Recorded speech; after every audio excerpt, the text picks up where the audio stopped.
The information that has been provided by the Pentagon is very light. So on that basis, it is impossible for me, I think, and for many others to determine whether self-defense can be lawfully invoked in that case. Under international law, self-defense to be lawful will need to be invoked in situations where there is an imminent attack against the interest or the territory, in this case of the United States.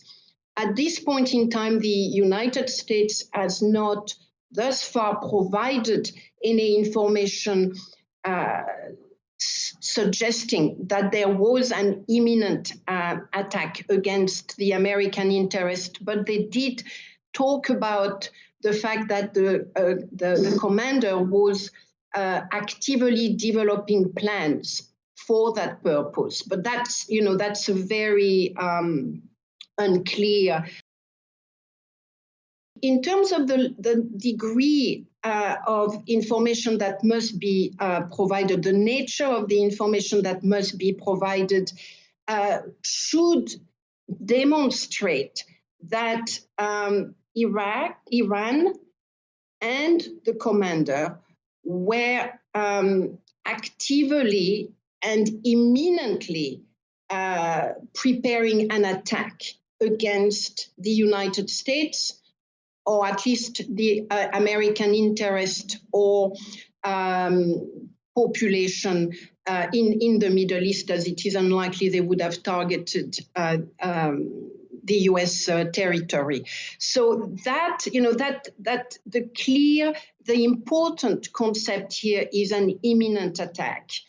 And to demonstrate imminence, you will need to provide clear data and evidence pointing to a very brief time frame towards the attack. So far, we have not received that kind of information.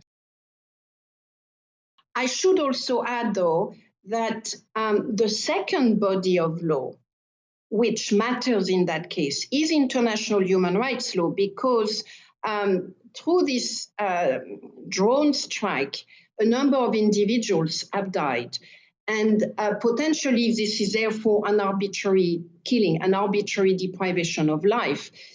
For such killing to be lawful under international human rights law, the United States in this case will need to demonstrate that the commander himself was posing an imminent threat to other people's life.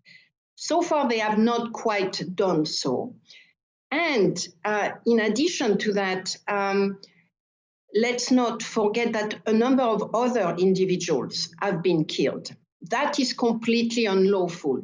While there may be questions regarding the lawfulness of the targeted killing of Commander Soleimani, although I doubt it, there are, in my view, no questions that the killings of the other individuals that were inside the car or around the car, those killings are completely unlawful under international human rights law.